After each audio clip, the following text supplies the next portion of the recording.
எல்லோருக்கும் வணக்கம். இந்த நூல் எனக்கு கையளிக்கப்பட்டு சில காலங்களின் பின் மதிப்பிரையாக செய்யும்படி கேட்டு இப்போது ஆய்வுரையாக இருக்கின்றது. நேரத்தையும் கருத்தில் கொள்கின்றேன். அந்த அடிப்படையில் இங்கே தலைமை தாங்குகின்ற ஐயா அவர்களுக்கும் இங்கே எங்களுக்கெல்லாம் சிறப்பாக பெரியவராக தமிழ் பணி ஆற்றிக் கொண்டிருக்கின்ற மலேசிய பலவாறு அவரை நாங்கள் பார்க்கின்றோம்.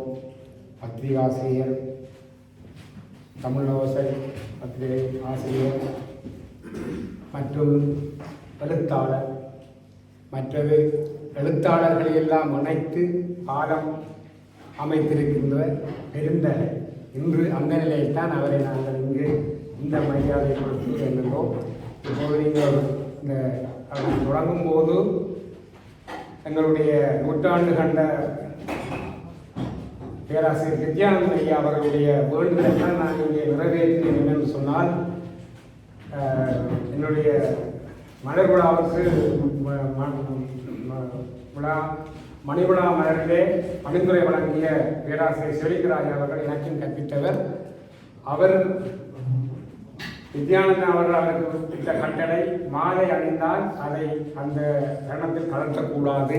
ஏனென்று சொன்னால், அந்த மாலையை தயாரிப்பவர்கள், அந்த கலைஞர்கள் எவ்வளவு நேரத்தையும் அந்த கலை நுணுக்கத்தையும் பயன்படுத்தியிருப்பார்கள்.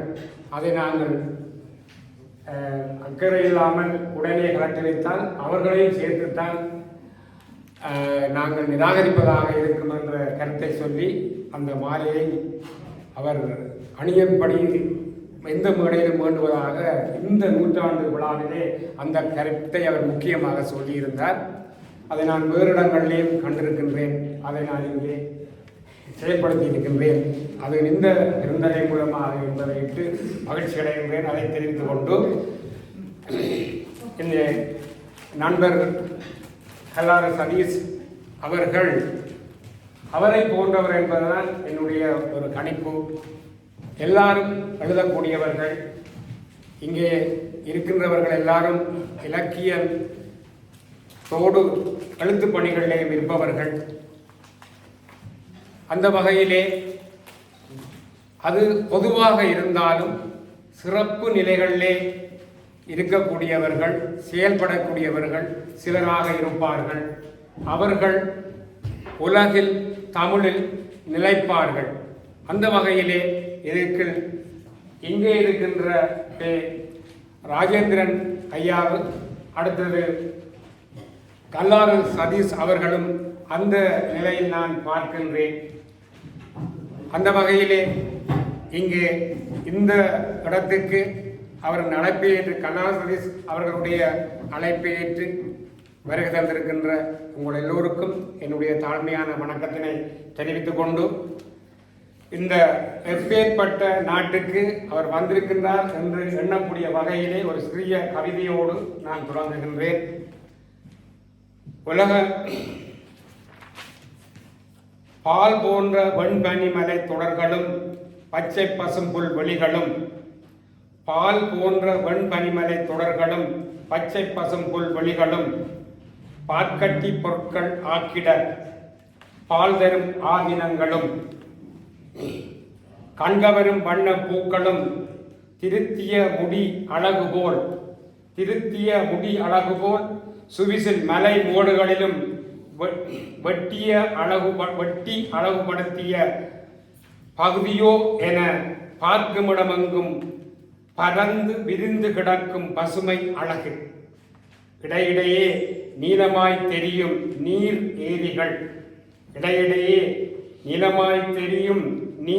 ஏரிகள், பாலை விட வளம்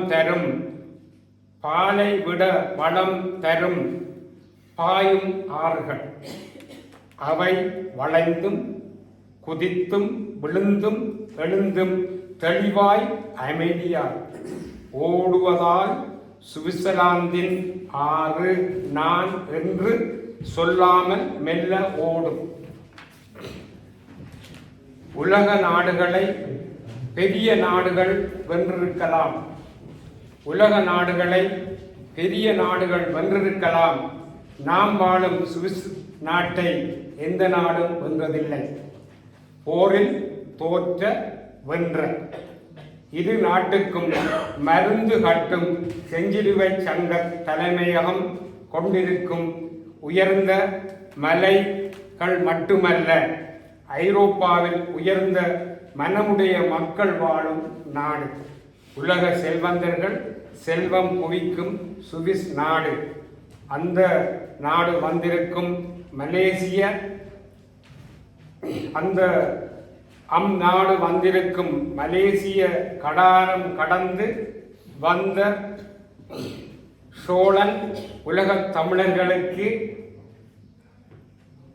இக்காலம் பாலம் அமைத்திருக்கும் திரு ராஜேந்திரன் ஐயா அவர்களுக்கு வணக்கம்.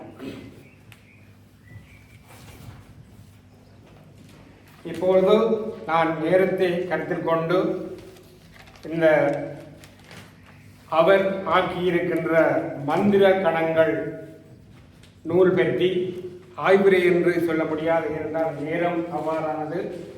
ஆனால் அந்த தலைப்பை அவர் அழகாக அந்த பொருத்தமாக சொல்லியிருக்கின்றார். ஏனென்றால் நேரத்தையும் எனக்கு சொல்லியிருக்கின்றவனால் இந்த முதல் அவரை விடுத்த கவிதை நேரம் அதற்குள் வராது. இந்த மந்திர கணங்கள் நூல் அட்டை அதுக்குள்ளேயே மந்திரம் இருக்கின்றது. 5 படங்கள் இருக்கின்றது. அதில் எங்களுடைய பாரம்பரியம் விழுமியத்தை சொல்லுகின்ற விளக்கியற்ற நிகழ்வு, அதில் உலக புதுமையாக பெண்கள் சமத்துவத்தை பேணுகின்ற பெண்களும் இணைந்து விளக்கேற்றுகின்ற முதல் படம் நான் கீழிருந்து மேலாக பார்க்கின்றேன். அடுத்து எல்லாரும் பிறக்கலாம், வாழலாம், மறையலாம். ஆனால் பல மன்னர்களிலே ராஜேந்திர சோழன் அந்த தஞ்சை கோவிலை அமைத்ததன் மூலம் இன்று உலகில் நிலைத்திருக்கின்றார். அந்த நிலையான கோவில் படத்தை, அந்த விமானத்தை இதில் இட்டது மூலம் அவரும் இந்த உலகில் நிலைக்கின்றார் என்று நான் கருதுகின்றேன். அடுத்த படம் நாங்கள் இலக்கியத்திலே தமிழிலே கற்ற முச்சங்கங்களின் இறுதி சங்கமான மதுரை சங்கத்தை அடையாளப்படுத்தக்கூடிய இன்று இருக்கின்ற மதுரை சங்க படம். அதற்கு நிகராக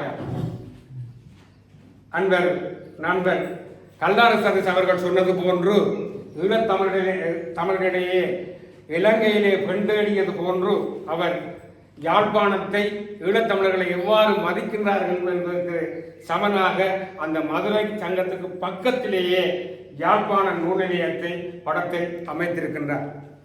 அடுத்து இந்த நூலின் தலைப்புக்கு ஏற்ற படம் இருக்கின்றது. அதற்குரிய விளக்கங்கள் பின்னுக்கு வரும். அந்த படம் முதலாக இருக்கின்றது. அதற்கு அப்பால் அந்த படங்களுக்குள்ளே இணையாமலே இன்னும் ஒரு கருத்து, அந்த படம் பறக்கும் பாலமாக அந்த ஒன்றுந்தின் படத்தை அந்த 5 படங்களுக்கு மேலே வைத்திருக்கின்றார். நான் அப்படி பார்க்கின்றேன் என்று சொன்னால், அவர் அந்த பயணங்களை குறிப்பிடுவதற்காக அந்த ஒன்றுந்தின் படத்தை அதில் இட்டிருந்தாலும் அந்த பயணங்கள் மூலம் உண்மையால் இன்று இல்லாத சொல்லப்படுகின்ற ராமர் பாலம், ஆனால் இது உண்மையான உறவு பாலத்தை உருவாக்கிய பாலம், பறக்கும் பாலமாக அந்த படத்தின் மூலம் நான் விளங்கிக் கொண்டேன். அடுத்தது இந்த அட்டை, முன் அட்டை அந்த விடயங்களை உணர்த்தியது.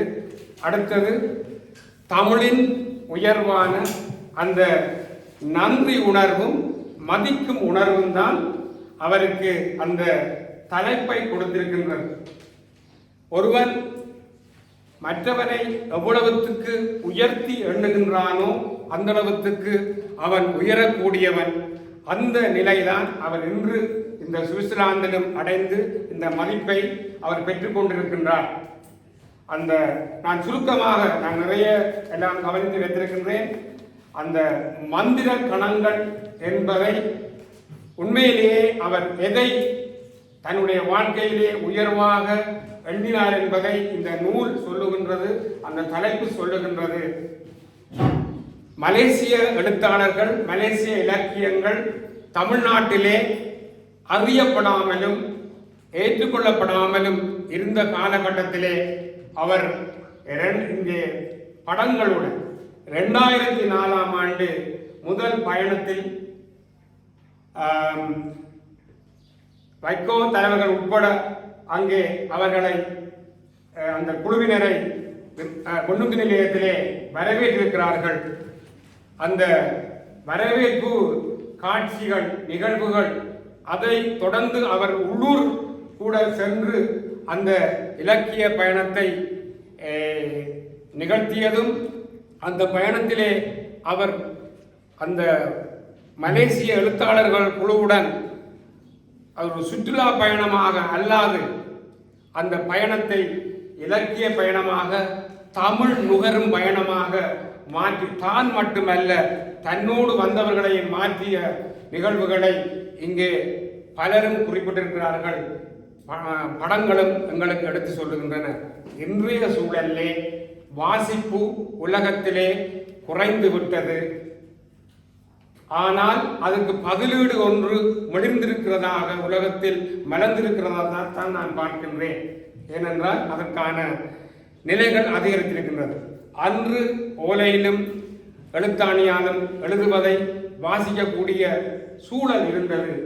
இன்று பலதாலும் எழுதக்கூடிய சூழல் இருப்பதால் வரலாறும் வாசிக்க முடியாத சூழல் இருக்கின்றது.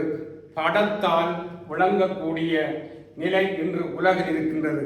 ஆகையாலே இந்த மந்திரக்கணங்கள் நூலிலே 562 பக்கத்திலே 730 குழுப்படங்கள், தனிநபர் படங்கள் அல்ல, 730 குழுப்படங்களை இங்கே அமைத்திருக்கின்றார் என்று சொன்னால் எவ்வளவு பெரிய கடினமான முயற்சியை செய்திருக்கின்றார். ஆனால் அவருக்கு அது எளிதாக இருந்திருக்கும். இப்போது இலங்கையிலே இருந்து சென்று சீத்தமிழே பாடுகின்ற அந்த பாடகனுக்கு நடுவர்கள், பெரிய இசை ஜம்பவான்கள் சொல்லுகின்றார்கள், இது பாலசுப்ரமணியம் ஐயாவின் கடினமான பாடல் என்று சொன்ன போது அவன் சொன்னான், இதுக்கு மிகவும் எளிதாக இருக்கின்றது என்று.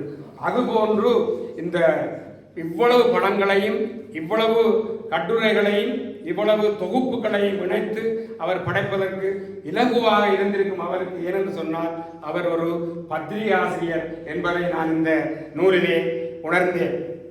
அதோடு அவர் இட்டிருக்கின்ற தலைப்புகள் மிகவும் உன்னதமானவை, உயர்வான கருத்துக்களை சொல்லுகின்றன. அடுத்து இன்று தமிழகம் வரை அவரை உயர்த்தி பார்த்த விடயம் நிலை என்னவென்று சொன்னால், நாங்கள் மனோன்மன் சுந்தரம்பிள்ளை அவர்களுடைய தமிழ்த்தாய் வாழ்த்தை படிப்போம், பாரதியாருடைய தமிழ்த்தாய் வாழ்த்தை படிப்போம்.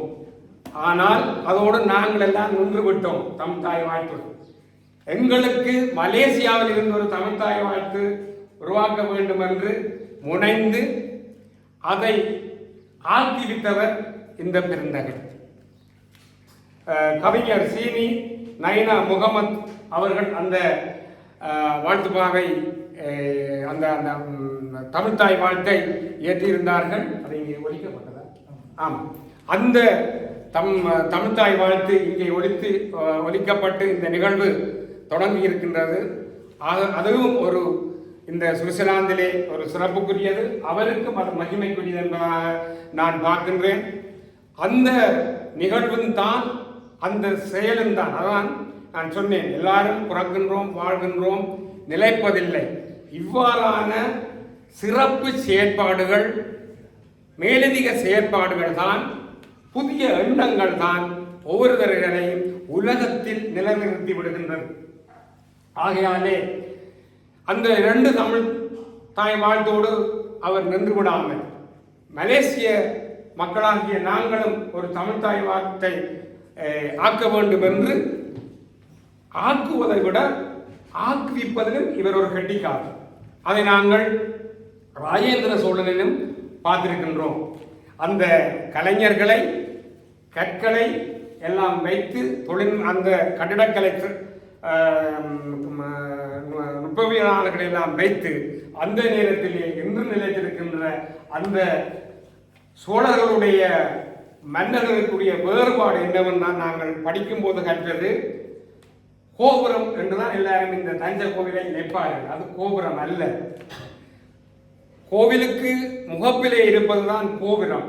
ஆனால் உண்மையான நிலையை உணர்ந்து அந்த கருவறையை முன்னிலைப்படுத்துவதற்காக கருவறைக்கு மேலே விமானத்தை எழுப்புபவர்கள் தான் சோழர்கள்.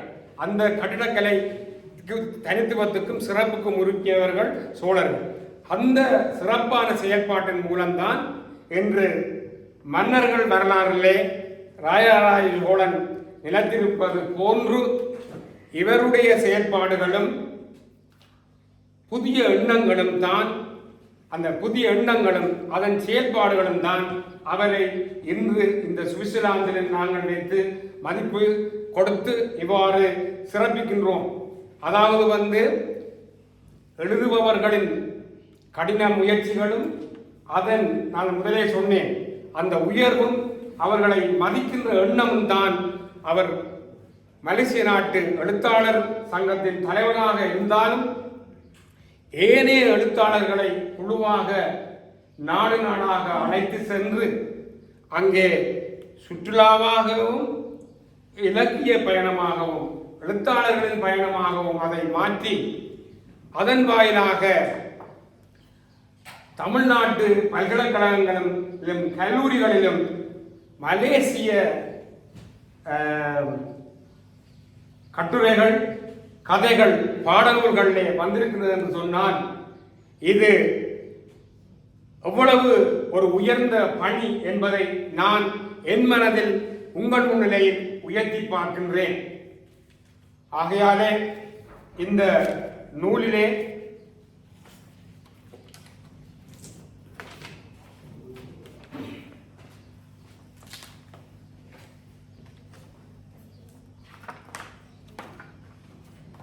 அந்த தமிழ் இனம் என்ற அடிப்படையிலே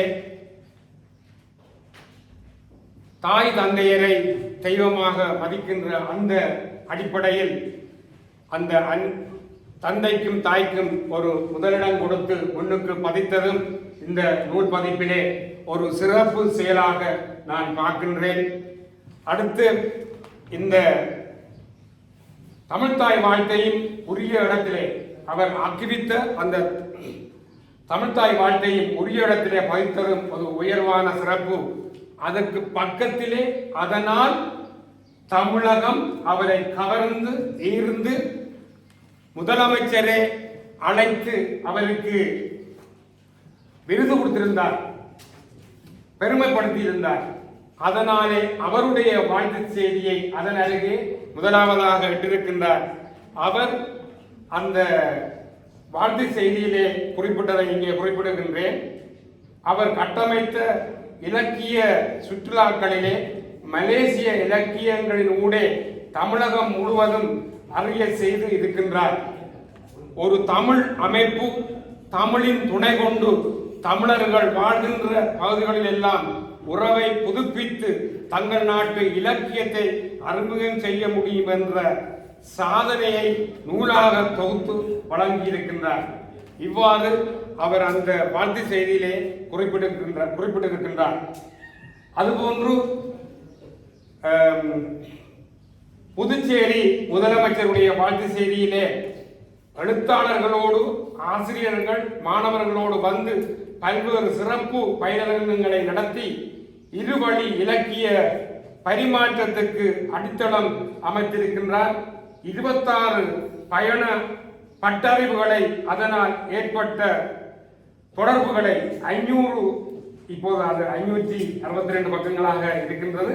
அவர் 500 பக்கங்களின் நூலாக தொகுத்திருக்கின்றார் என்று புதுச்சேரி முதல்வர் குறிப்பிட்டிருக்கின்றார். அடுத்தது இந்த நிலைக்கெல்லாம் அடித்தளமாக காரணமாக இருக்கின்ற கவியுலகின் முதன்மைவாதியாக இன்று கருதப்படுகின்ற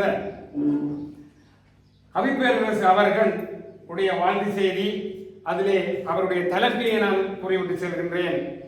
பயண நூல் அன்று பாட நூல் என்று அவர் இங்கே தலைப்பு கொடுத்திருக்கின்றார். அந்த அடிப்படையில் அடுத்து இந்த நூலே உருவாக காரணமான மலேசிய மனிதவள அமைச்சர் மலேசிய இந்திய காங்கிரஸ் தேசிய துணைத் தலைவருமான மாண்புமிகு டாக்டர் ஸ்ரீ என் சரவணன் அவர்கள் இந்த நூலை தோன்றுவதற்கு அடிப்படை எண்ணத்தை அவருக்கு உருவாக்கியவராக நான் இந்த நூலிலே பார்க்கின்றேன். இந்த பயணங்களை எல்லாம், இந்த இலக்கிய செயல்பாடுகளை எல்லாம் ஆவணப்படுத்துங்கள் என்ற ஒரு சொல்லியத்தாலே இந்த நூல் உருவாகியதாக நான் பார்க்கின்றேன். அடுத்து இங்கே நேரம் குறிப்பிடுகின்றார். மந்திர கணம் என்ற அந்த அவருடைய எண்ணம் என்னவென்றால், இவ்வளவெல்லாத்தையும் செய்து அவர் தமிழகம் சென்ற போது அழைக்கப்படுகின்றார். இங்கே அந்த காட்சி தமிழ்நாட்டு முதலமைச்சர் அவர் இந்த மலேசிய குழுவை அழைத்து 22ஆம் ஆண்டு மார்ச் மாதம் 20ஆம் தேதி காலை 10 மணிக்கு காலை மணி 9 மணிக்கு முன்னரே கலைஞர் அரங்கம் நிறைந்திருக்கின்றது. மணி 10 மணிக்கு விருதளிப்பு நிகழ்ச்சி தொடங்கும் என்றார்.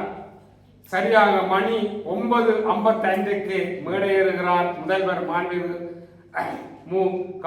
ஸ்டாலின் அவர்கள். விருந்தினர்களின் விவரங்களும் அவர்களின் கருத்துரைகளும் காணொளியில் ஒளிபரப்பாகிக் கொண்டிருக்கின்றன. முத்தமிழ் மூதறிஞர் கலைஞர் அவர்களின் முதல்வர், தமிழ்நாடு முதல்வர் மாண்புமிகு ஸ்டாலின் அவர்கள் விருதளிக்க அழைக்கப்படுகிறார். தமிழ்நாடு அரசின் தமிழ்த்தாய் விருதை மலேசிய தமிழ் எழுத்தாளர் சங்கம் பெறுகிறது. சங்கத்தின் தலைவர் ராஜேந்திரன் பெருமாள் பெற்றுக் கொள்வார் என அறிவிக்கப்படுகிறது. அந்த தருணம் மந்திர கணங்களாக அவை இன்னமும் வந்து போகிறது என்று இங்கே அவர் குறிப்பிட்டிருக்கின்றார். இதுதான் இந்த தலைப்புக்குரிய அடிப்படையாக நான் பார்த்தேன். அங்கே அவர் என்னும் ஒரு உயர்வு இந்த நிகழ்விலே நடக்கின்றது. அவருக்கு மட்டும்தான் அழைப்பு. அவர் அதற்குரிய நிர்வாகத்திடம் தன்னுடைய பொருளாளருக்கும் திரு ஞான சைமன் சங்கத்தின் செயற்குழு உறுப்பினர் மற்றும் திரு முனியாண்டி ஆகியோருடன் மேடை ஏறுகின்றார். இதை சிறப்பு அனுமதி பெற்று ஏறி அந்த விருதினை பெறுகின்றார். பெறும்போதும் அவர் இறந்த காலத்துக்கு செல்கின்றார். அதுவும் அவருக்கு மந்திர கணம். கலைஞரை அவர் முதல் சந்தித்த அந்த கணமும் அவரிடமிருந்து இது பெறுவதாகவும் அவர் எண்ணியதாகவும் அந்த விருதை கொண்டே அவருடைய நினைவு இடத்திலே வைத்து அதை நிறைவேற்றுகின்றார். இவ்வாறு இந்த மந்திர கணங்க நூலிலே முக்கியமானவற்றை சொல்லி நான் இங்கே இலங்கை பயணம் பற்றியெல்லாம், கம்போடிய பயணம் பற்றியெல்லாம் குறிப்புகள் வைத்திருக்கின்றேன். கம்போடிய பயணம் மயூரன் அவர்களும் அங்கே சென்றிருந்தார்கள். இன்னும் யாரும் சென்றீர்களோ தெரியவில்லை. அந்த இதை எனக்கும் அழைப்பு விரிக்கப்பட்டிருந்தது. உலக தமிழ் கவிஞர்களுடைய மகனாடு அங்கே கருமலை தமிழ் அழகன் ஓசூர் தமிழ் சங்க தலைவர், அவர் இவருக்கு நூலை கையெழுத்திருக்கின்றார். அதன் படங்கள் எல்லாம் இங்கே இருக்கின்றன. அவர் அங்கே வைத்து என்னுடைய சுவிட்சர்லாந்து தமிழர்களின் குடியேற்றம் என்ற நூல் அங்கே கலை பண்பாட்டு அமைச்சருக்கு ஓசூர் அவர்களாலும் இலங்கை குழுவாலும் வழங்கப்பட்டது. அங்கே உங்களுடைய நூலும் வழங்கப்பட்டது. அங்கே என்னுடைய மணிவிழா மலருக்கு முதல் வாழ்த்து செய்தியாக எழுதிய இலக்குவனர் அவர்களும் அங்கே அவரோடு பெரிய அறிஞர் கலந்து கொண்டு இருந்தார். அங்கே வள்ளுவருக்கு பல்ல கழித்த வள்ளுவன் என்ற விருதை ஓதூர் தமிழ் சங்கம் தலைவர் எனக்கு அங்கே வைத்து வழங்கியிருந்தார். இத்தகைய சிறப்புகளை எல்லாம் ஒருங்கிணைந்து அந்த கம்போடிய மாநாட்டிற்கு அவர் பங்கெடுத்திருக்கின்றார். இவ்வாறு மொரிசியஸ் போன்ற நாடு, அமெரிக்கா போன்ற இடங்களுக்கெல்லாம் அவர் சென்றிருக்கின்றார். இவரை நான் இங்கே ஒரு கவிஞருடைய கவிதையுடன் நான் நிறைவுக்கு வருகின்றேன்.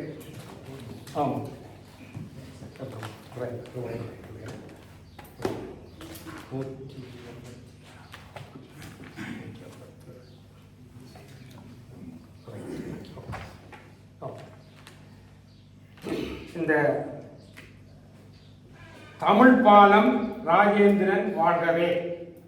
தமிழ் பாலம் மலேசிய மண்ணில் இருந்து தமிழகத்தை இணைக்கின்ற அருமை பாலம். அமிழ்தாக எழுத்தாளர் சங்கம் மூலம் அமைத்திட்டார் தொப்புள் தம் உறவு கட்கே. நிமிர்ந்தங்கு தமிழ் மொழியின் தமிழ் பண்பாடும் நிற்பதற்கு ராஜேந்திரன் நெய்த பாலம். சிமிழ் போல திகழ்கிறது பூங்குன்றன் தன் சீர்மிகுந்த பாட்டிற்கே எடுத்து காட்டாய். அருந்தமிழை பேசுகின்ற நாடுகளுக்குள் அகிலமெல்லாம் தமிழ் வளர்க்கும் ஈழம் போல.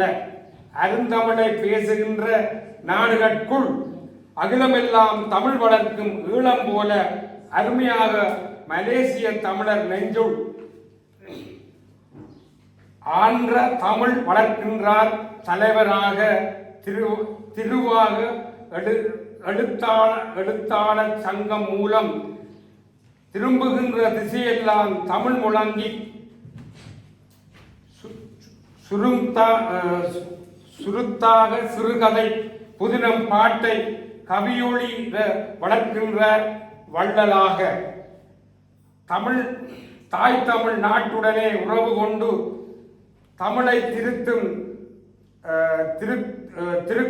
தமிழோங்க நாகரிகம் செய்ததெல்லாம் சிறப்பென்று அவர் கவிதையிலே இவரின் உயர்வை கவியாக அழகாக படித்திருக்கின்றார் கருமலை தமிழாளன். இந்த கவிதையுடன் நான் அவரின் சிறப்பை எண்ணி இங்கே நிறைவு செய்கின்றேன் இந்த நூலை கருத்தை. நன்றி.